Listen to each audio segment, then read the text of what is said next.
race when I'm running. I always take what I want and I always give it 100. Don't need a bank, no I'm funded. Play the game like it's nothing. I'm always thankful for something. Don't take for granted, stay humble. Now wake up, it's time to look at the enemy.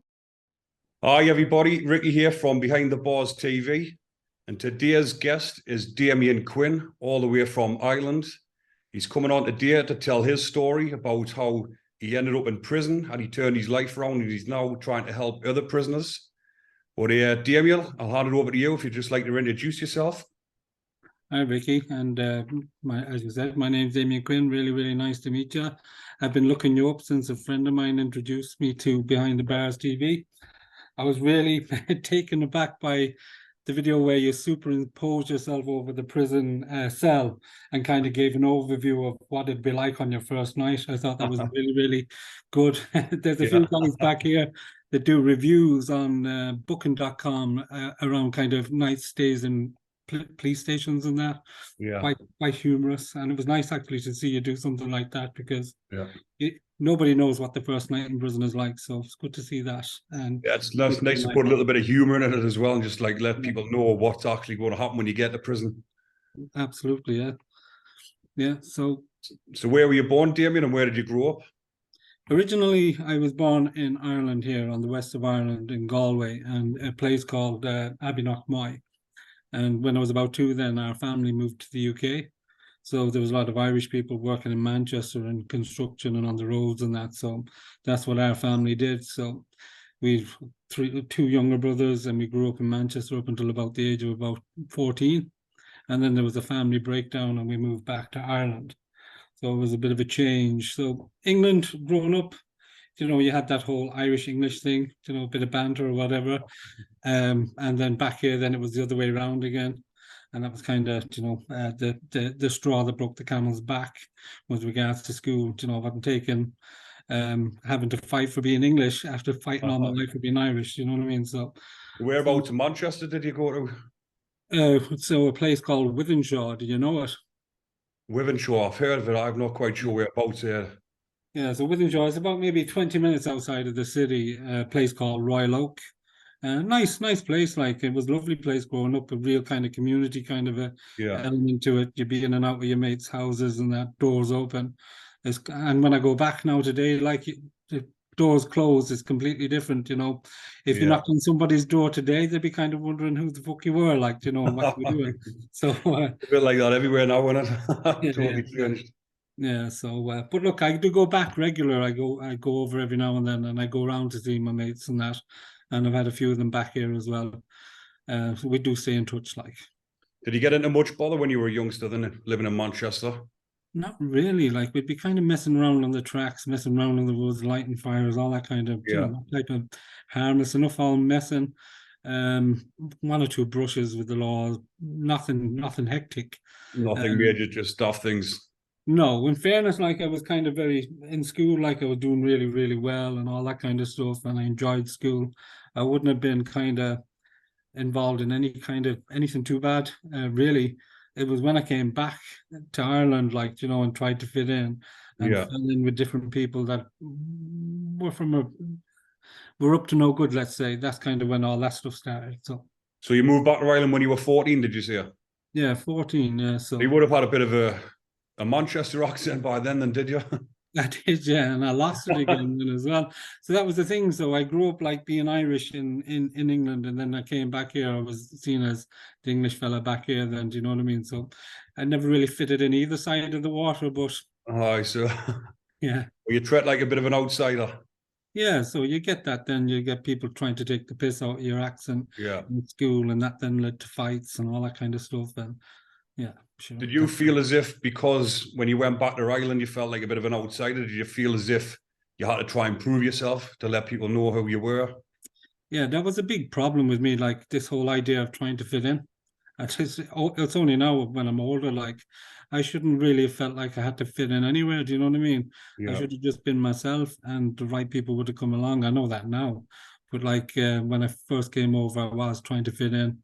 And sure, look, I fitted into the wrong places, you know what I mean? So, but what about alcohol and drug use when you were a teenager? Because obviously a lot of teenage kids. I was doing it myself at that age. Everyone was getting involved with smoking weed, drinking cider. Was it like that for you? I didn't know anything about drugs in England, to be honest with you. When I came over here, I learned about it here. So around 14, we were kind of dropping out of school. We were getting to know people around the town. We were drinking up the park. We were smoking weed, smoking hash is pretty much what was on the scene. And then the yeast, and then the coke, and then everything else after that too. So. But it was just seen as being like the norm, wasn't it? Because everyone was doing it. You didn't feel as if you were doing anything wrong because all your friends were doing it. It was just something everyone was getting into, wasn't it? It was absolutely normal for us in our group to be doing what we're doing because everybody in our group did that.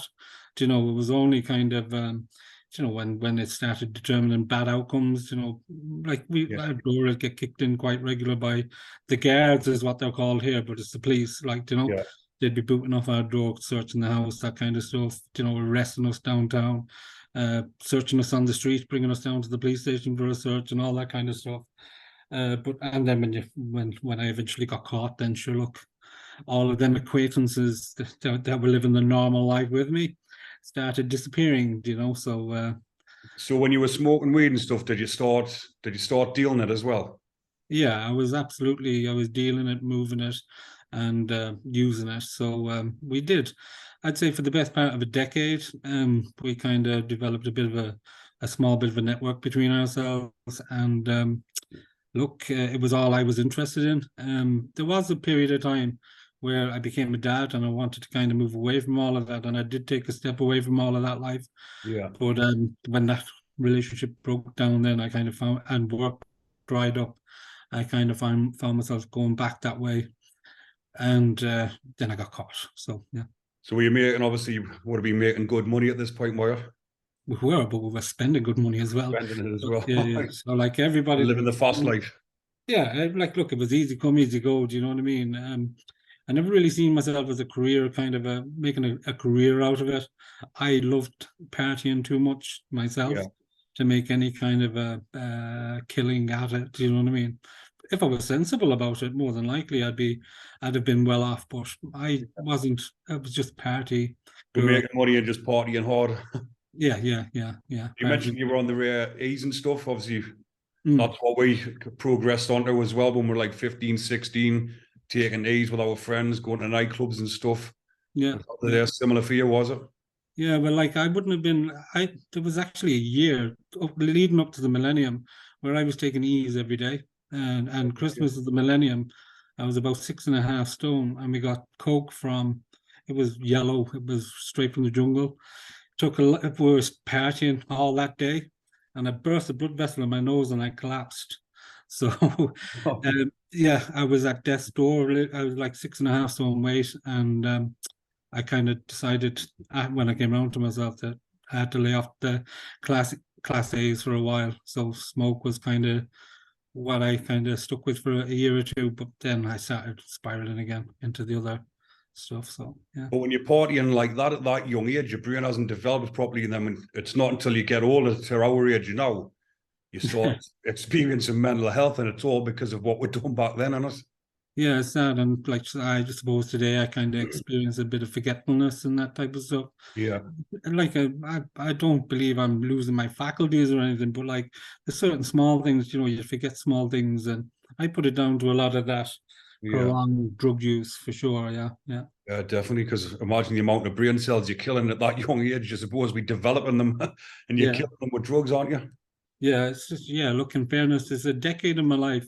I wish I would have done something better with it, but it turned out the way it turned out. And look, it led me to prison, and then it led me to kind of education. And look, what are we now? 2009.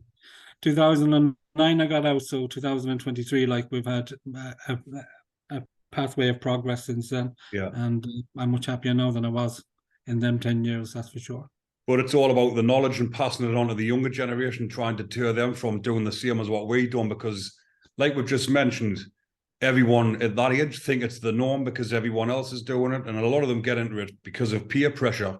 But if you try and put something in place, boxing classes, different things like this, what I'm trying to do, try and lead them down a different route, isn't it? Because it's only going to end one way when you get into that sort of lifestyle, isn't it?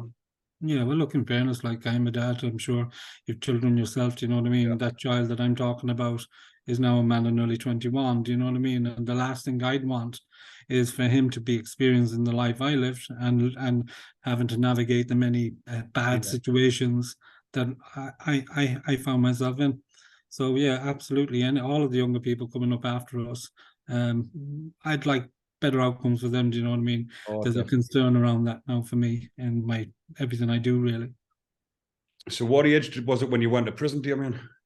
I would have been around 23 when I got to prison. So what happened was like work dried up and I had to go back and kind of get, it's the equivalent of say the GCSEs over there. I had to go back and get that when I was 23 just to get into any type of work or into education, further education. So I went back to do that, but obviously money was scarce, so I found myself back doing what I was doing, and I got caught then with like a kilo of cannabis. I was actually selling it to a guy that had been a customer of mine for a while, and this particular day I met him with it on me, and he had a suite of police with him, and I just caught rotten, like, do you know what I mean? But that man, like the old me would have been angry at that man, let's say. Yeah. And I would be lying if I said I had any time for him. But you know what? He done me a favor, like, because the way things were going at the time, it could have been an awful lot worse for me. So what was the reasoning behind him like stitching you up like that? Obviously, he must have been caught he got caught, yeah, and sure, look, on a deal. well, clearly he was afraid of going to jail himself and gave somebody else over. The fella left the country, then he moved back to the UK, and sure, look, last I heard, he wasn't too well. And to be honest with you, look, I don't wish that on anybody. Do you know what I mean? Look, Yeah. each to their own. I've moved on with my life. I hope to God he does too. Best of luck to him. Do you know what I mean? So when you've been caught on this sting, you've went to the police station, and what's happened then? Did you just put your hands up and admit to it? Oh yeah, sure. There's no choice. I was caught red-handed. Yeah. Like in fairness, I remember they sat me down, and they all came in and they were, "We have you now, you little bollocks," and all this kind of stuff. Yeah, yeah. And telling me I was a fool, like, and you're stupid, your life's ruined, all that kind of crack out of them. And I said, yeah, yeah, whatever. You've got me. What more do you want? You know what I mean? So Yeah. charged me then, and then sure, look, I had to let my family know, my mother and that, and obviously they were gutted about it all, and kind of wanted me to go away and get myself sorted out, kind of thing, Yeah. you know. So slowly but surely, then, like, friends started drifting away, waiting for the court to come up. I started getting in my own head, not knowing what was going to happen. Deeper addiction, kind of carelessness as well, like, because once you've got a big charge, you kind of don't care about racking up a few more. Yeah. So I was into other stupid shit and public court, just ridiculous kind of situations. So what prison did you go to? I went to Castlereagh, and I couldn't wait to get there. I remember, like, when I got sentenced, like they said in the papers that I beamed with delight when I was being led out of the courthouse. But I knew, like, that was how long I was going to be in prison. Yeah. I knew how long I was going to be there for, and I knew, after that I'd be free to move on. Well, I thought I'd be free to move on with my life again. What sentence was it you got, Damien? I got 3 years for cannabis, and I got into an altercation with the detective that caught me in the courthouse, and I got Section 2 assault on top. It was just one slap, and I turned around and went to the other guards like that. So they bring me on, do you know what I mean? And so I got that on top. And so all in, I done 3 years in Castlereagh. So how does it work over in Ireland? Obviously, over in this country, when you get a sentence, you do if it's under 4 years now, I think it's like you do half. Yeah, it's Over third. 4 years, like 2/3. It's 2/3 over here, yeah. So you get a third remission. So I went in 2006, and I got out then in 2009. And did you just stay in that one prison? Well, they went to move me one time, but it was a mistake. They were looking for different types of prisoners to move rather than me. And then I got up to an open prison as well for a while, but I didn't like the open prison. I actually fucked off for the weekend when Man United bet Chelsea in the 2008 Champions League final. I decided to go for a weekend. I got the girlfriend to pick me up at the time and headed off for the weekend and came back then on the Monday and asked to be sent back to the other place. They obliged, and I was back. Like, I prefer to, like 7:30 in the evening, kick out your door, chill out, one man cell, relax. I like that. There was actually peace of mind when that door went out. Do you know what I mean? So it's bad enough, like you say, when you're in there by yourself, but when you get tooed up with somebody else, you've got to deal with somebody else in that small room with you. Yeah. You can't have time to yourself to think, can you, to get your thoughts straight and sort your head out. You can only do that when you're by yourself in that cell, isn't it? Yeah, like I was only sharing for a little while at the start, but like I was at them as soon as somewhere one man came free. I was looking for it because, look, people need their own space anyways. People have their own weird little habits. It's not really nice shitting in front of other people as well and all that kind of stuff. Yeah, it's not. It's an embarrassing kind of a thing. Yeah. So yeah. As soon as I could get a one man, I was gone for it. Like so, and as I said, kick out the door, relax, maybe get out a few books, watch a bit of telly. Your day is over. Good night's sleep. Then back out on the landing and ready for anything the next day. That's kind of the routine that we had. Yeah. So with the Irish system, is it cut A, B, and C, or is it like high, medium, and low? Well, look, most of them, there's two open prisons in Ireland. One is Shelton Abbey, and the other one is Loughlin House, the one that I went to. Other than that, then they're all kind of 18-hour lockup prisons. Some of them are higher security than others.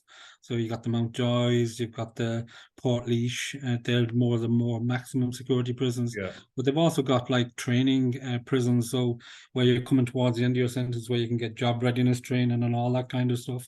Castlereagh would be seen as kind of a more relaxed regime, still a dangerous place to be, like, you know what I mean? But lots of good opportunities there, the education unit, training units, all that stuff. So yeah, and it's close to home. So, but yeah, the 14 prisons is about, maybe here in Ireland, I think there's about 4,600 people currently in prison.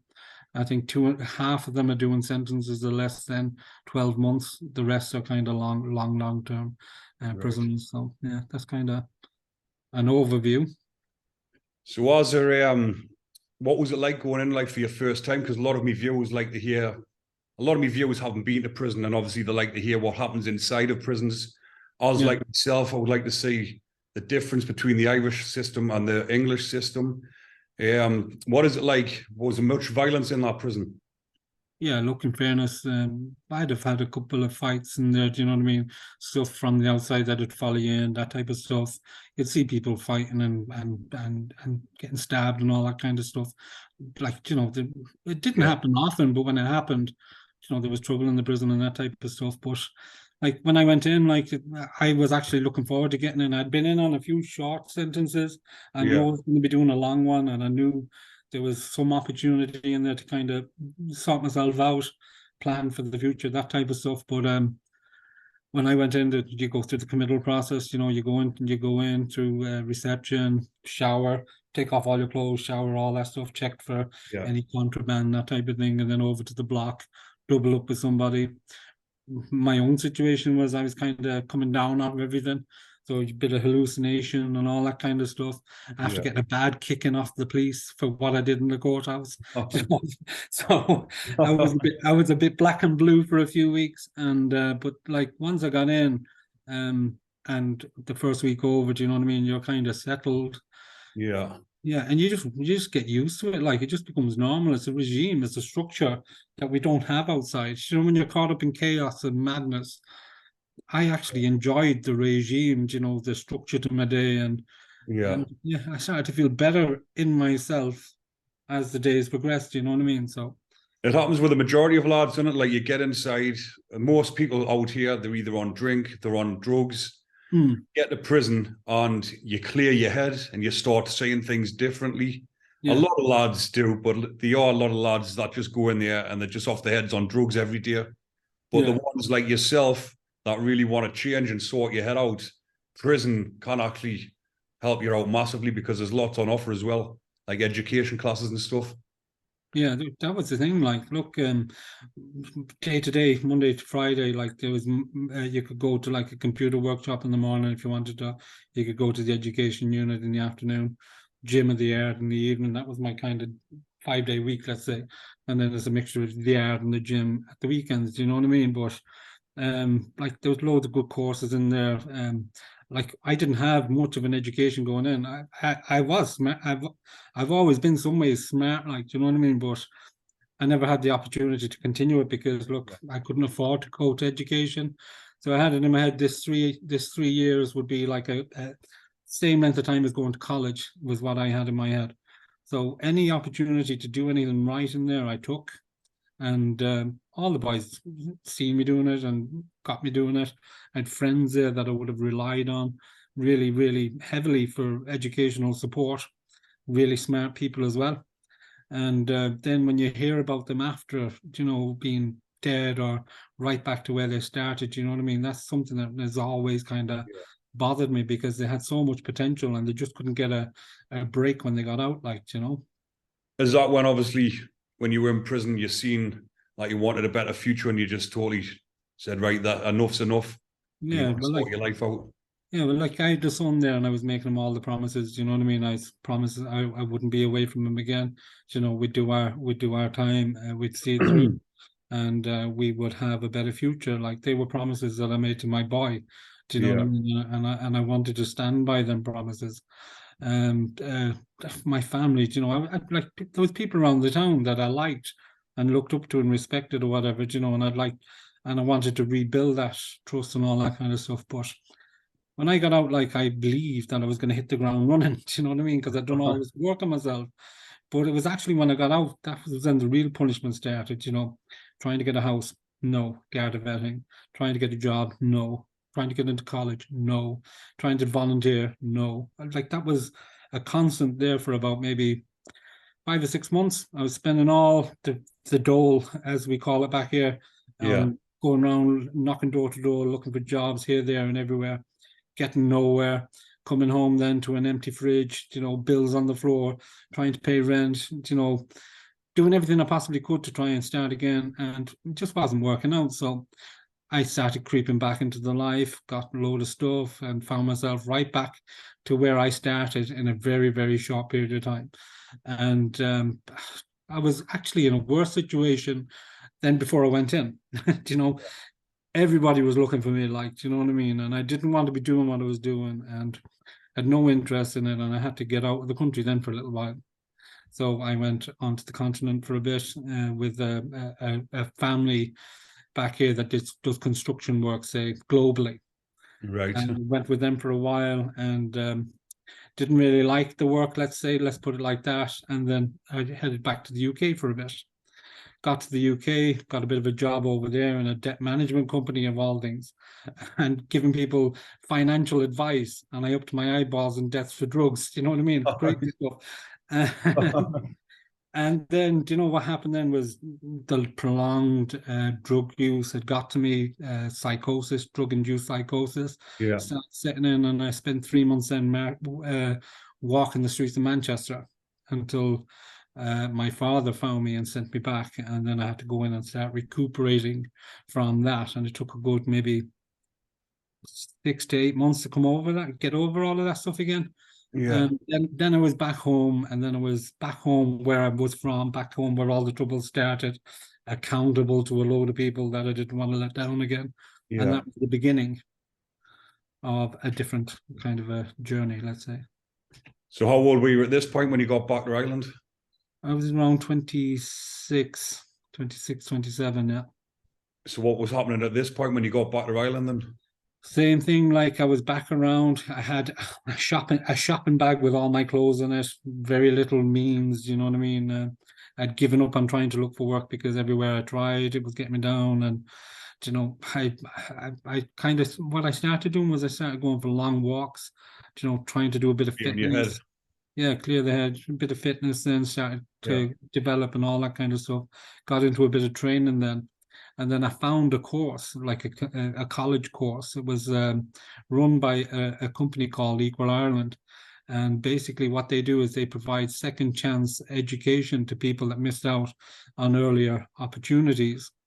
And the course was in business and community development. So I applied for that. I wanted to restart my studying and all that kind of stuff. And I got in there. Now I had this idea of whole business studies is what I was doing in prison, let's say.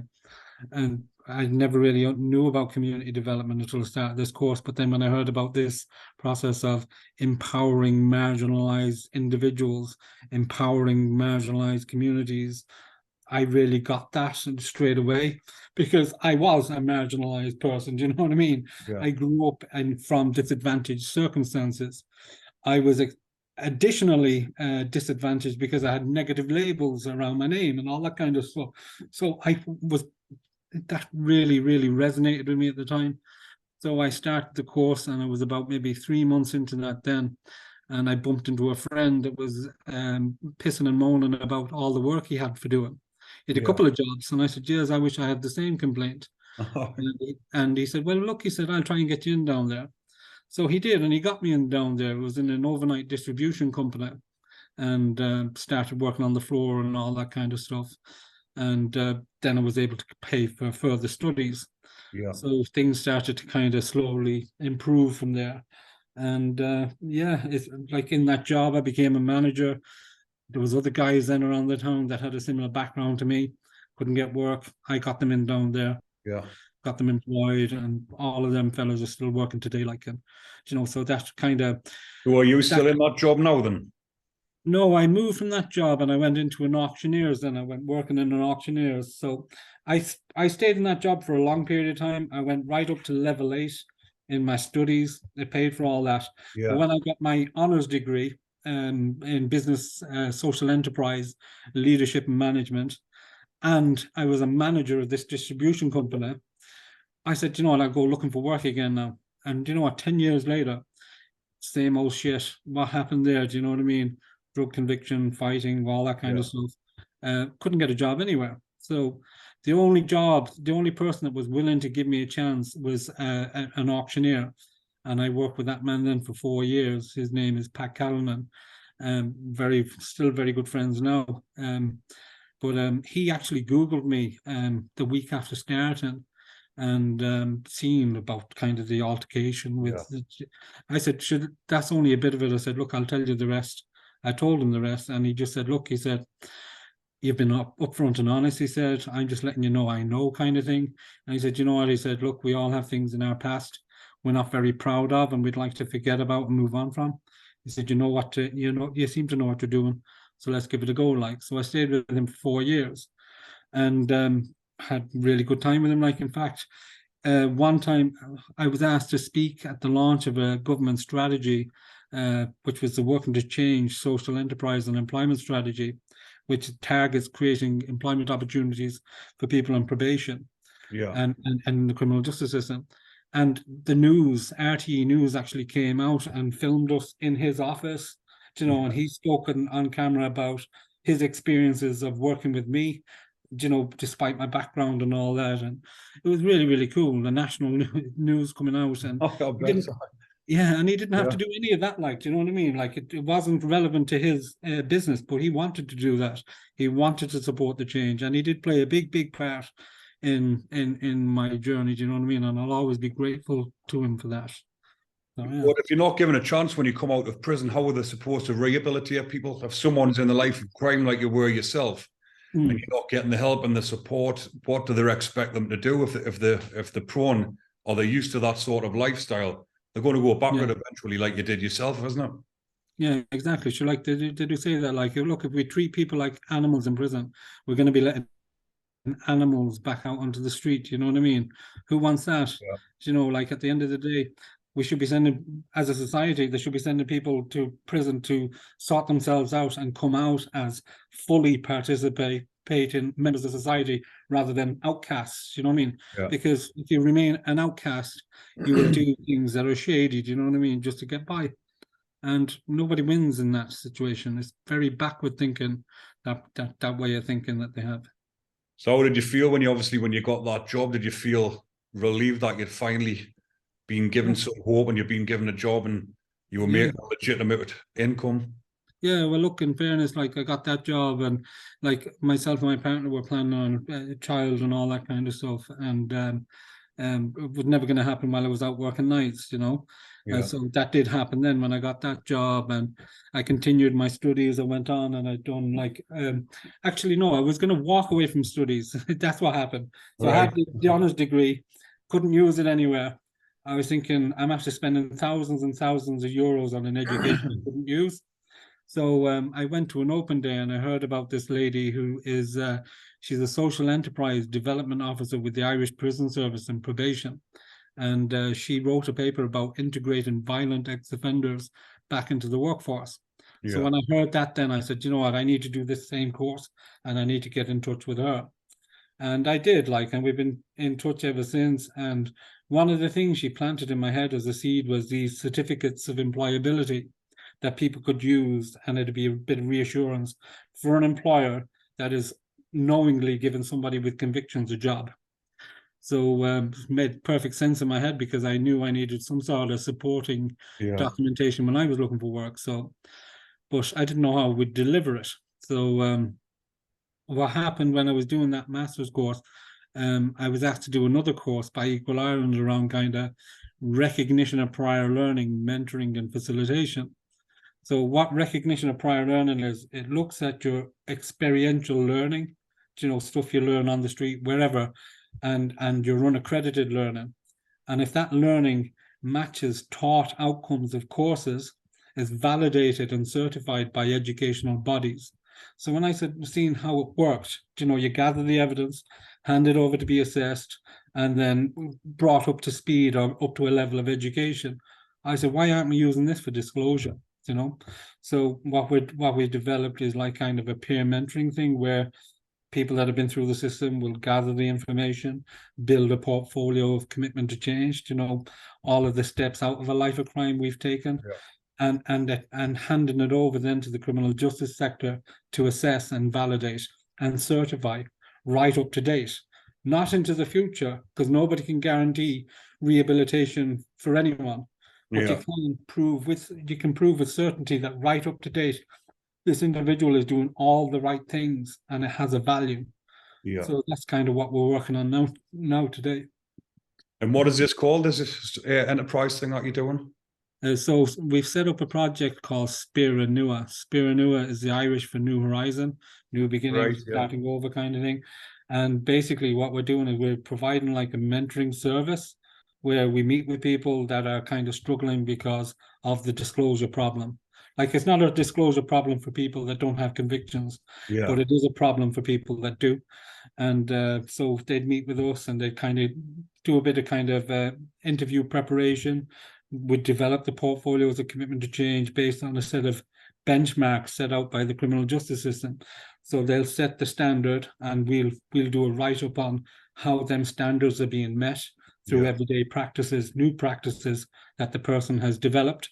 And when they're satisfied that these benchmarks have been met through the evidence provided by peer mentors, they sign off on it. And then the end result is a certificate of commitment to change that goes alongside the disclosure that's earned, that shows all the good stuff as well as the bad stuff. Do you know what I mean? But it provides balance to somebody that's going to be given an opportunity. Because currently, all they get is the bad news. And that wouldn't inspire anybody to give anybody a chance. Do you know what I mean? So do you have like a workshop where you deliver this sort of stuff? Yeah, so where we're at now is we got funding, seed funding from an organization called Social Entrepreneurs Ireland initially to build the website. So the website is up there. It's www.speirenua.org. And basically there's a range of services on that, how to contact us and all that kind of thing. And then we were further funded by the Department of Justice and Probation under Kickstart to develop a feasibility study. As part of that feasibility study, we're looking to partner with Castlereagh Prison and introduce the concept of peer mentoring inside, get them thinking about this new model of disclosure, changing that thinking where, you know, nobody's going to give me a chance. We're changing that thinking. We're saying, go through this process, and they might. Do you know what I mean? So and just trying to instill a bit of hope, because prisons can be a hopeless kind of a place sometimes. Do you know what I mean? So that's a massive achievement what you've done there, something that you've accomplished, and obviously helping other people to stop people going back to a life of crime. So well done to you. I take my hats off to you. Really good thing that you've done there. Like, look, I suppose it's something that doesn't affect my life now. Do you know what I mean? I've moved on. Like, I've been very fortunate. Like, after the auctioneers, I moved into working in community development, in social enterprise and all of that type of things. I've been very, very fortunate. I've gone round all of the barriers over a 10, 12-year process to get to where I want to be today. But it really bothers me to think about, you know, the people that aren't so resilient, that get knocked back time and time again, that want to play a part, that want to rebuild their families' structures, rebuild their lives, give back. You know, that really bothers me that people can't do that. We spend all this time capturing the very worst things about a person, but we do nothing to capture what's good, what's strong, what they're doing right. And that's what this project is doing. So what I'm doing, I'm sort of like teaching the youngsters. I've been going into school and talking with youngsters that are going down the wrong path of what we went down when we were that age, and trying to talk sense into them before they even get to prison. Because, like you've just mentioned, if they're watching this, they don't realise once you step foot in them prisons, it's a revolving door, and then you get stuck in this vicious circle where it's hard to get out of. But I'm trying to teach them before they get to that stage, because, like you've just mentioned, once you're in it, it's hard to get out. Yeah, well, and hats off to you. I'd love to be doing that stuff. Like, I've been asked to go into schools and all that kind of stuff. I'm not quite there yet. You know, I have other things going on. I intend to, but like in a one-to-one situation, I do have concerned parents or carers coming up to me about young lads that are active and all that kind of thing. And I talk to them about consequences, you know. So when you're thinking about consequences, like, when I was, say, 14, 15, people would say to me, you're going to pay for that in the future. Do you know what I mean? You keep doing it, that's going to come against you time and time again. I passed no heed of that. I didn't listen to that at all, because I felt I was bulletproof at the time. Do you know what I mean? You do it at that age. But like, genuinely, like, it was only when you look around you and you see people that you grew up with, you know, living a family unit, going off doing nice things at the weekend, just doing normal small things. They're living their life, you know what I mean? Whereas the likes of me then is caught up in all sorts of madness out my head and all that kind of stuff, pulling my balls down the park, drinking cans, you know what I mean? Like, it's such a waste of life. And when you compare the two, you know, but when you're in that life at the time, you think you're living the dream, you think you are having the best life, but it's not. That's the worst life. It's not until you actually get out of it and you're a working man, you're providing for your family, you're doing things the right way. That's living the dream. That's living. Being with your family. That's the most important thing in it. Yeah, because like, when it's all said and done, you won't bring the high life with you. Do you know what I mean? The people you want around you are the ones you love and care about, and that love and care about you too. Do you know what I mean? You lose all that when you're caught up in the life. Like, the 10 years of my life, I genuinely had nobody. Like, I had nobody in my head. I was just caught up in this active addiction, wasted days, months, years. Do you know what I mean? And things could have been so much different. Do you know what I mean? And that's what I try and tell people. But the consequences, just to give them an idea of what it's like. You know, nobody wants to go to prison. Nobody grew up saying they wanted to be a drug addict, you know, but shitty circumstances lead us down them roads. That's what it is. Sometimes you cannot avoid it. Sometimes it's just the way the lifestyle you're brought up in, the neighborhoods you live in, everyone's doing it. It's just, sometimes people just don't stand a chance. But if they've got more people like yourself and me around trying to give them that advice and knowledge, we might stop a lot more people from going to prison. Do you link into like the lived experience leadership movements in the UK and stuff with the likes of Paula Harriet and them? No, I've not heard of them. No. No, so I'm definitely gonna have to try and link in with all of them people. But Paula Harriet is a lady that runs a lived experience leadership program, and she was on a podcast there recently with Richard Branson. So he's very keen on kind of creating jobs for people with convictions and all that kind of stuff. And there's loads of discussions around that, and I'd definitely love to get you along to some of them if you're open to it. I'm definitely up for that. Like I say, I'm just at the start of my journey myself. Obviously, I've been on this journey for a while, but obviously coming back out of prison, I've been back out 2 years, and my head's clear. I'm seeing things differently again. Everything's positive, and everything I'm doing now is just to help other people because it makes me feel good. What changed things for you, Ricky? What changed things for you? What made you want to make that change? What happened was, obviously, I'd been out of prison for 9 years, and in that time, I'd had a family, a wife, 4 kids. I have 4 young kids under the age of 9, and I witnessed a suicide. My best friend had killed himself. I found him, cut him down, and I was experiencing deaths in my life. And then my mental state just started dipping. Everything was negative again. I was in a bad state. I was drinking. And then when I got recalled back to prison, the sentence I'm doing, IPP, I was stuck in prison back on that 99-year sentence. But this time I was in prison with my family outside. The first time I didn't have kids. Wasn't married or anything. Yeah. When I was stuck in there, we got locked down in the COVID as well. So I was on 23-hour lockdown. Yeah. And I was blaming everybody else for me being in there. It wasn't until I took everything on myself and said, right, it's me that got us in here. It's my mistakes. Nobody else to blame apart from myself. And I've got to get myself out of this situation. So I just created a better mindset through physical exercise. I wrote my own book whilst I was in prison. Brilliant. And it's called Behind the Bars Ruthless Fitness. Okay. And when I wrote it to help prisoners. But then I was thinking about people on the outside feeling like prisoners trapped in their own thoughts. So this book's like for everybody. And the book is actually what I was doing in prison to get myself in the best mindset. And I was thinking about my future. I had 4 kids. I had a wife. I had everything a man would want. I had my own business. And all I had to do was to get back out there and live that life again. But I dealt with all my problems whilst I was in prison and come out with a better mindset. And I'm just on that path now where like nothing's stopping us.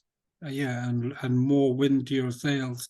I suppose another question I have here, like, how did you feel when you got that sentence, IPP? Like, what At did the that time, I was Yeah. 20-year-old when I committed the offence, and I was 21 when I got sentenced.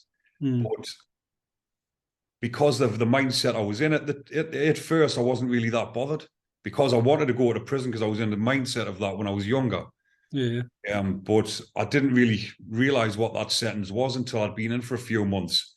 And I realized that it's going to be a fight to get back out because, like I mentioned, some lads are still in there now, 17 years later, off a 2-year tariff. Yes, But they haven't got the IPP in Ireland, have they? No, thankfully. Like, in fairness, like, that's it's a very, very heavy sentence. Like, this whole idea. Every punishment should have an end date. You know what I mean? Like, that's something I'm firmly advocate for. Like, do you know what I mean? Like, say, for example, say the child is bold, you put him sitting on the corner for an hour or half an hour or whatever. That child knows he's out, he's done, his time in that hour. Do you know what I mean? Like, but like telling somebody, there's no end date on this. Do you know what I mean? Like 99 years. It's crazy, It's just ruthless. And then when you're in that mindset that your life is completely done, it had to make it extreme. It had to make somebody with serious issues extremely dangerous. Do you know what I mean? And sure, like, who's going to benefit from that? Well, some of the lads, when I went back in this time, were the same lads that were in when I was in previously 9 years. And some of them, there's lads in now, went in 17-year-old for. Some of them were just like street robberies where they've used a knife and they've pinched another bike off somebody else. Yeah. And they got the IPP with a recommendation of 2 years. And this same lad has been in for 17 years. Jesus. So he's been in prison the same amount of time he's been out. But when they've been in for that long and they've missed all that youth, their heads have gone, they're suffering with mental health. And because when they come up for the parole hearing, they're getting knocked back again, saying you're not fit for release because of your mental state, but they're not giving them any help and they're just stuck there, suffering. But like, as well, like, I'm sure they'd be kind of institutionalized as well, in that they probably wouldn't want to get out. Like, I've seen fellas that would have served life sentences back here argue with the parole board and not want to get out because they just don't know how to start again. Like, do you know what I mean? It's Look, it's such a it's a tough side of any discussion around sentencing and all that. Yeah. But that IPP thing is just it's cruel. Do you know what I mean? This whole thing of getting out with labels that follow here in Ireland, the labels follow you everywhere. They never go away. Like there's no end date on that. That is cruel as well. Like you'd be as well off bringing somebody out. Just I might kind of sound like I'm over exaggerating here, but it'd be more humane to bring somebody out and line them up against the wall and just say good luck and Yeah. shoot them. Do you know what I mean? Because when you're out there struggling against all of these barriers, your mental health suffers. Everybody around you suffers because you're angry that you can't get on in life, and it's just cruel too. Like, do you know what I mean? Like you've mentioned some convictions. I'm sure some convictions they are spent after so long, but I think when you do like checks, they always show up, don't they? Like a CRB check, a criminal background check. There was an interesting statistic from the UK. It was fair checks in the UK. There was 11,000 criminal conviction disclosures last year. Okay, and a third of them were from 40 years ago. So so you imagine that now. That was somebody that was maybe 16, 18, got into a bit of trouble. They're now 56 to 60 out there looking for work, and stuff that they did 40 years ago. Still bringing it up. Over 3,000 people still bringing it up, still preventing them from getting a job. I mean, that's madness. Like Crazy, madness. Yeah, you're coming to the end of your life and your convictions are still haunting you from 40 years ago. Something that you've done when you're a kid, young, stupid, immature, and yeah, and paying for all of your life. Where is the sense in that? So I'm a big advocate for end dates, giving people an end date on their punishment and sticking to it. Do you know what I mean? Like prison is where the punishment should take place, but it's a secondary punishment afterwards that really, really, really gets my back up. Do you know what I mean? Because it's worse than the actual prison itself, I feel, because especially when you've done all these right things and you've made every effort to change, it really, really bothers me that can happen. And there's no wonder people are going round and round, So have you been back? Have you ever been back into the prisons to do any talks, anything yet? I'm going back into Cork now at the end of the month. I was in the women's prison there recently as well, which is quite the experience. So I'm on these leadership programs, but like when you take a man's prison, for example, like you don't go into a cell and you don't see a cot in the corner. So like you're going into a woman's prison and there's children's cots, that type of stuff, and they're similar enough cells to ours. They have showers in theirs. Do you know what I mean? That type of stuff. There's a bit more privacy, but we had this really, really interesting roundtable discussion where people were at different stages of sentences. Some people were doing life sentences and some people were in and out. But there's one particular woman that stays with me. She was in and out doing short sentences all the time. She was coming from a situation of homelessness, living in tents, using heroin and all that kind of stuff. Herself as a child was taken off her mother, and she has children now, and they've been taken off her. And she was in prison for a couple of months. She was stable. She was kind of backing over. She was still, that desire to use was clear. Do you know what I mean? But she was making all these plans of she was talking to me about these plans of, and she was doing like a hairdressing course in the prison, and that she wanted to become a hairdresser when she leaves, and that she wanted to rebuild her life. She wanted to get a house. She wanted to get her children back and all that kind of stuff. And I hope and pray, every day that she does do that. Yeah. But this whole idea of taking her from whatever, say, social welfare support she would have had on the outside, living in that tent, and then bring her into a prison environment where she's not there long enough for any meaningful intervention, and then releasing her again, so she has to start that process all over again. I mean, it's madness. Like, do you know what I mean? Why not take the time to put her into somewhere else, or bring her in and get her the support she needs, and then you're stopping that cycle. Yeah. It's otherwise, like you say, she's just going to go straight back to what she's used to, isn't it? Yeah, so I'd look, I'll hope and pray for that lady. Do you know what I mean? I would love to find out someday that, you know what, them goals she says she saw them through, and she got the kids back, and she's living a life of safety and security. it's all anybody wants and needs. You know what I mean? So yeah. Well But it done for was. everything you're doing, Damien. Hats off to you. Like it's good to see that there's other people trying to help less fortunate people and trying to prevent this circle that's keep going around of criminality, and it's good to see. No, look, and look, it is rewarding. Like I've seen people recover from some really, really bad situations in the last year or two. I've been doing this. Like one particular guy springs to mind. He recovered from homelessness. I called around to his house and had dinner. He cooked me Yeah. dinner. Do you know what I mean? That was one of the highlights of the year for me. Do you know what I mean? So that's the reward for you, so when you've been Yeah, helping people and seeing yeah, it like that. yeah. Playing a part in somebody's recovery Yeah. journey, you can't put a value on that. It's And similar to what I'm doing myself here, because I've got my own gym, and in one of the spare rooms, I run a men's mental health group. brilliant. The group's for men over the age of 18 that's suffering, and come along, and all like-minded men just sitting together and talking and sharing our problems. And I've had a lot of good feedback from that, but that's like self-satisfaction for me. And obviously, with losing close friends and relatives to suicide, I'm hopefully stepping in and preventing people from doing that. And I've getting, like you say yourself, I've getting good rewards by hearing the feedback of the parents of one lad that used to come to the group. Every time she sees us, she gives us a big cuddle and she's nearly crying, saying, "Thank you for what you've done. You've saved me son." And that for me is a big reward. You can't put a price on that feeling, can you? No. Can't it? And congrats on your recent fundraiser. Tell us a little bit about the boxing thing I've seen online. Yeah. Well, it's all linked in with the same sort of thing. The charity that I've done it for is called If You Care Share Foundation. Okay. And this charity helps the victims' families of suicide. They also do an intervention where they're trying, similar to what I'm doing in my group, they go and speak to people who are in a bad way, try and prevent them from committing suicide. And I've done quite a few fundraisers, and I've raised thousands for this charity.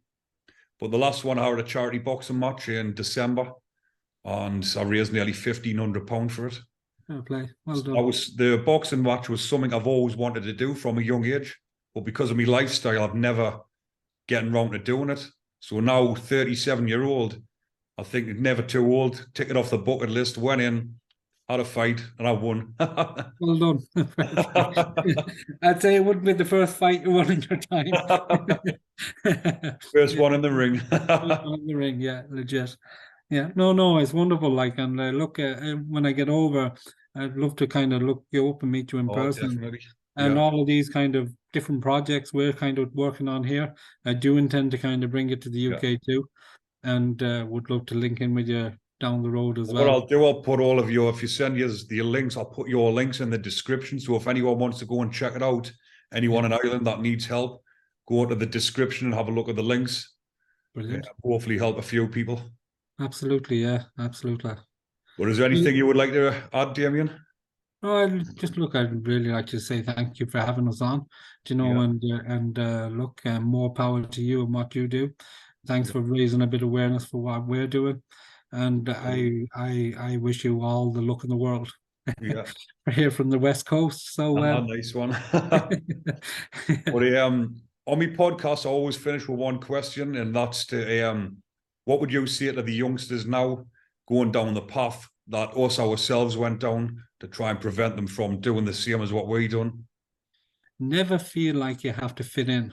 You know, be yourself, and the right people will come into your life. Never, ever, ever try to fit into anything. Don't feel pressured into doing anything. Just be yourself. Be happy in your own skin and who you are, and the right people will come into your life, and life will be sweet for you. I promise you that. Exactly, mate. Well done. That's couldn't have said it better myself. Thanks, Ricky. But Damien, thanks very much for having you on, mate. Brilliant, yeah. Hopefully hook up soon when you come over. Absolutely. And you'll be getting a call. Don't worry. Nice one, mate. Cheers. Sound.